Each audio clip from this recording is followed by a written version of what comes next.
It's time for the Midsummer Party, where only one queen will reign supreme, but who will be king? Oh my gosh. Well, stick around because we got a lot to talk about on the A-List After Show on AfterBuzz TV. You're tuned in to AfterBuzz TV, the ESPN of TV talk. Now, let the buzz begin. Party time. Here we go. Midsummer Party. It's not over yet. We're still at the middle of summer, even though we're at the end of summer, technically. What's up, everyone? I'm your host, Ollie Drennan. I'm joined by the amazing, the incredible Archie Jay. Oh my gosh, say that again. The amazing, the incredible Archie Jay. Oh, I know he's so much better than me, right? No, come on, stop that. We should switch seats. No, you're good. This is your show now. No, you're good. Well, I'm so excited to be back with you. It's been too long since our last two after shows that we did today. I love that. 5 minutes ago. Mm-hmm. Oh, yes. But we also are joined by live chat. We are. Yeah, but it's okay if you're not tuning in live. We would love you. Amy's here. Yeah, Amy's back. Oh, and I hope we see some other familiar faces or new faces even. Let's do it. This is such a good show to talk about. Yeah. Literally, I'm kind of like predicting every single thing, like each episode, something new. It's a lot. But then it changes, and it's really stressful, but I'm here for it. I'm here for this crazy bumpy ride. So we got so much to talk about. We got to talk about that party. We got to talk about a new character that we met, Petal. And we got to talk about, Queen Bee, Queen Amber, because Amber's just... I'm so sick of her. She's killing the game. She really is. But before we get to our topics, overall thoughts. What did you think about this episode? At this point, I'm irritated. I'm getting very frustrated with everyone.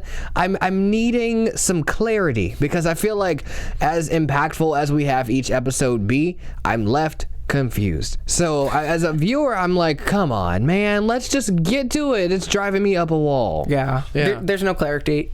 There's always a huge amount of stress. No rest at all.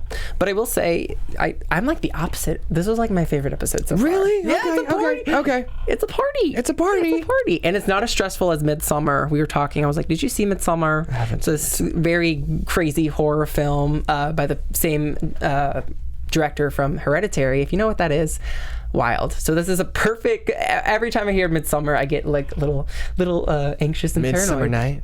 No, it's Midsummer. Oh. It's Midsummer. Oh. It's really good. I recommend it if you haven't seen it. Is that foreign too? It takes place in overseas. Oh, okay. So go see it, but also make sure you're watching the show because the show's amazing. So I will say that I love parties, I can tell. And I really enjoyed meeting a new character, which we'll talk about. But first, let's get on to what this party is about, the Midsummer Party, where the camp counselors, our favorite camp counselors, Mags and Dave, are super enthusiastic as always. I have to say that Dave has like these beautiful blue eyes, but they're also kind of crazy eyes at the same time. He's just so like, hey everybody, we're gonna do this party and whatnot. But anyways, the whole point of this party is to crown a queen. People have to choose a queen. You can't just become queen. You can't just say, I'm going to be a queen. People have to vote for you because, popularity contest. Popularity counts. Kind of sucks. And then the queen chooses a male to be king. Hierarchy. But I will say it's kind of cool that the queen chooses the king. Yeah. And not the other way around. You would think, the man's in power, so he chooses the woman. Yeah, men suck. They do. Men are trash. Anyways, what men aren't trash? The ones who don't get offended by that. There you go. So what did you think about this party? Is this a good idea? There were a lot of things that happened before like the whole party moment, but to me it seemed kind of rushed. It is. As I was saying, like, I'm a little irritated at this point because it's the third episode. We're already seeing a party happen, and it's just kind of thrown together. We're getting a lot of anticlimactic scenes, but to me, I'm feeling like this is the wrong time. Yeah. Yeah. Oh, well, okay. I will give you that because you think it's kind of like a prom in a sense. Yeah, very much. Yeah, but so it's a little weird. But it's also, hopefully a party would bring people closer. Hopefully. So maybe, just to kind of... I did think the party was a very weird situation. It was just in the middle of Molsh. A little bit. I will say the party just... it didn't even start yet really necessarily in this episode, but it was a little uncomfortable watching. Like, if you would have did a party in camp, how would you have done it? Because I'll tell you, would you come to my party or would you go to theirs? It would be in the woods. Follow me. Follow me. Okay. And there's like Christmas lights right around trees because we're actually in the woods, not in the middle of like the mulch ground. And what? And there's music. We have our nice Bluetooth Okay, but what speaker. music? Give me some artists. Give me some artists. We got the dance party music going, okay? All right. And we have, a snack situation set up. And I know it seems weird because it's in the woods and there's bugs and stuff, but they're in the woods anyway, so deal with it.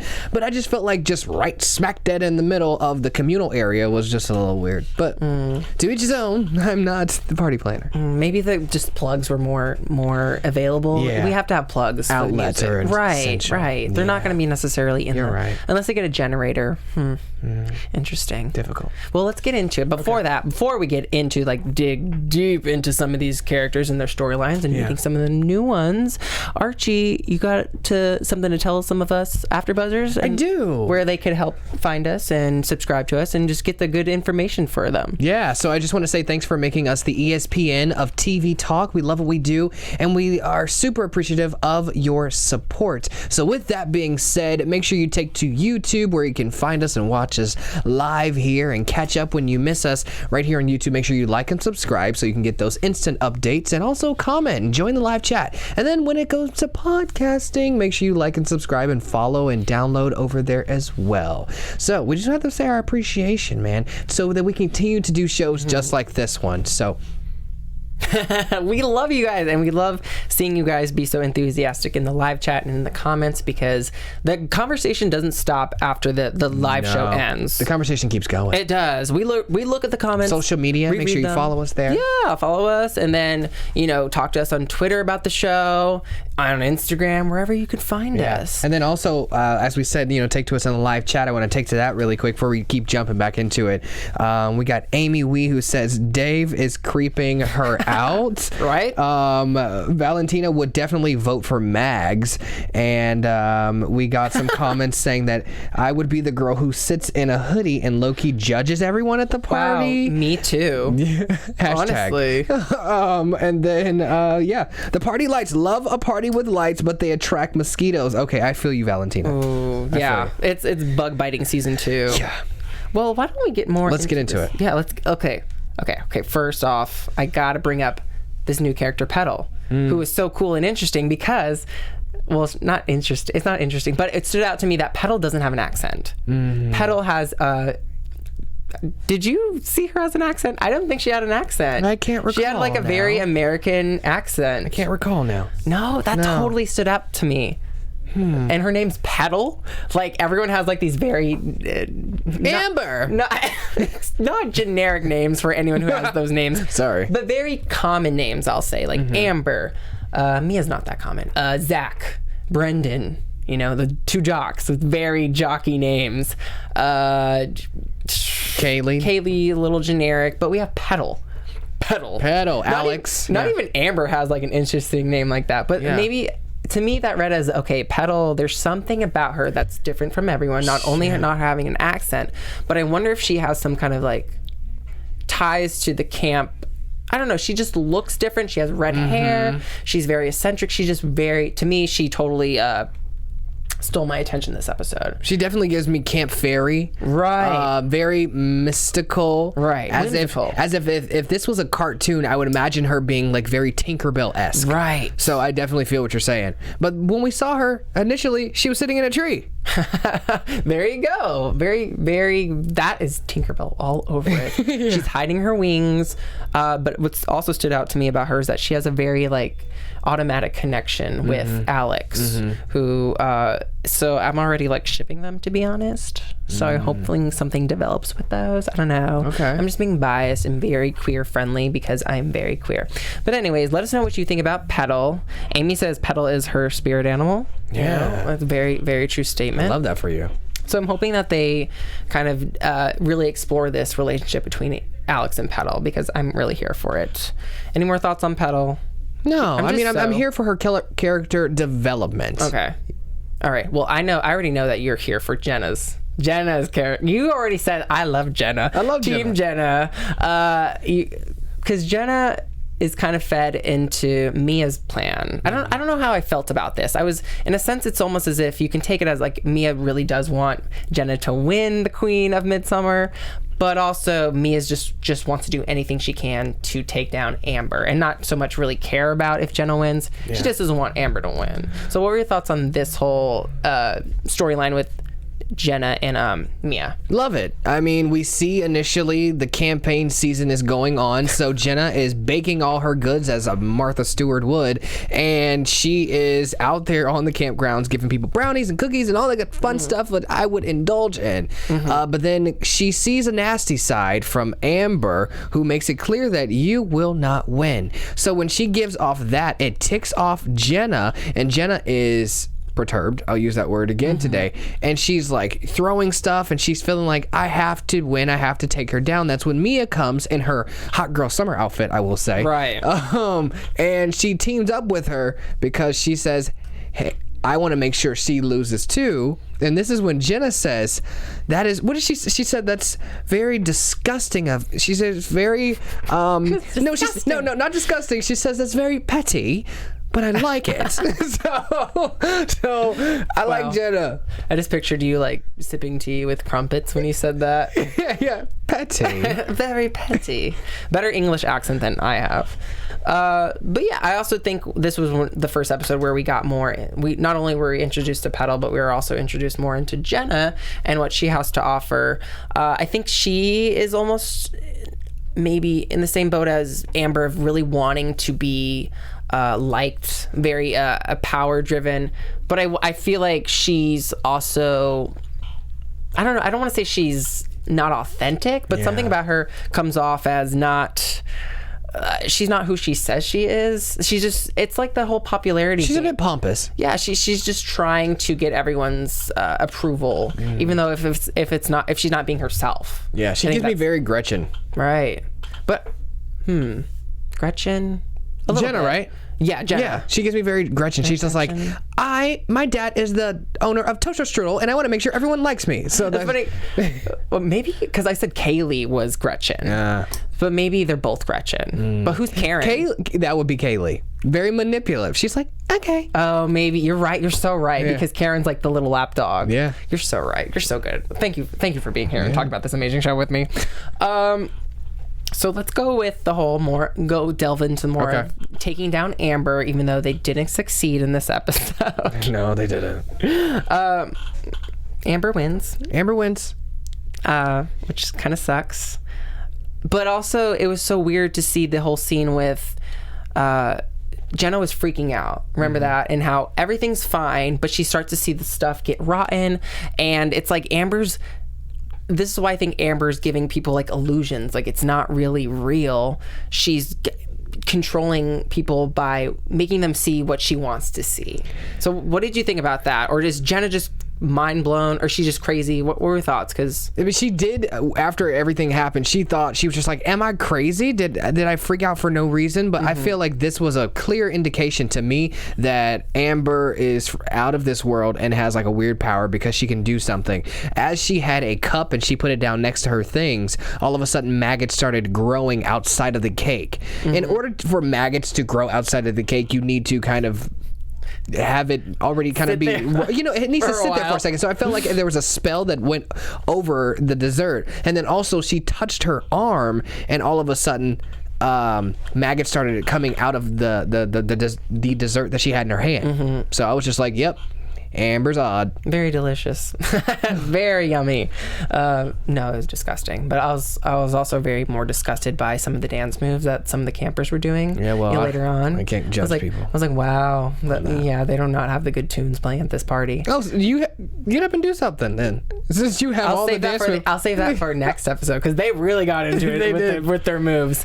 They really got, okay, well, I can't wait to talk about that. But also, this episode ends with the camp counselors, Mags and Dave, picking up their thing. What do you think about them? Because I feel like they're like feeling each other a little bit. Like, I don't know if it's professional. Maybe they're just close friends. Yeah, I don't like, get anything from that. He's like, oh, I can give you like a guitar lesson. They'll be fine. I'm like, you're leaving me. You guys are terrible. Someone fire them. Like, who are their bosses? He's like, they've been fine the past years. You want to get out of here? Literally, that's what happened. And I'm like, I do not leave Amber alone with some of these people. Okay, so that's how it ends. It is how. Do you think that was a good choice for them to leave them unsupervised? Well, I mean, spoiler, we did watch the next episode, so clearly not. But I definitely think they should have stayed put and did their job. That's why we hired you to be the camp counselor leaders. You can't just be running away.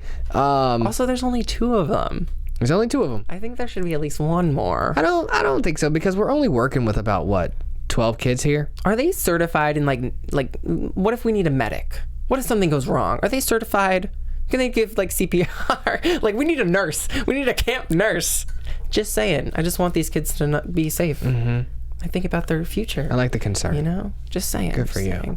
Any more thoughts on this episode? Because we got a lot to talk about next episode. I know. No, I'm just, as Jenna lost Mia and Jenna thought it was over when it came to the winning, but she said that, we still have our kind of head in this race, because now we can try to manipulate a king. So we get to see that transpire soon. Man. It's not going to be good. You think it's good to be king? Nope, not good to be king with Amber as a queen, that's for sure. No. So why don't we start getting our predictions ready? Yeah. But before that, and get your predictions ready if you're listening or watching us, why don't we get to our... And now, your AfterBuzz predictions. TV predictions. Let's do it. All right.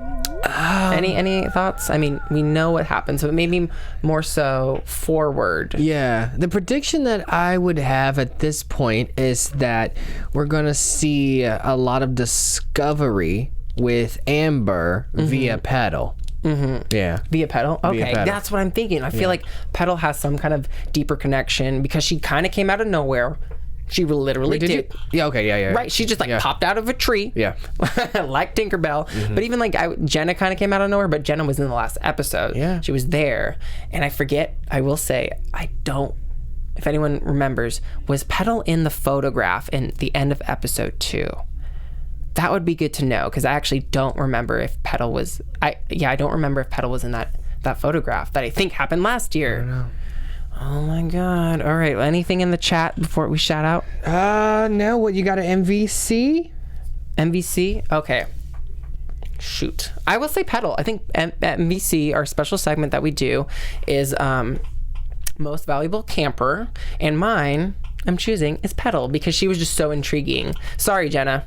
Bye.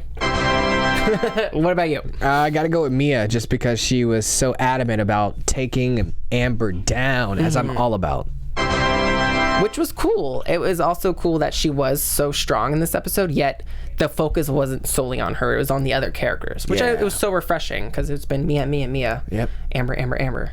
But yeah, until then, we're going to talk more about Mia and Amber, and our final episode of the day, episode 4.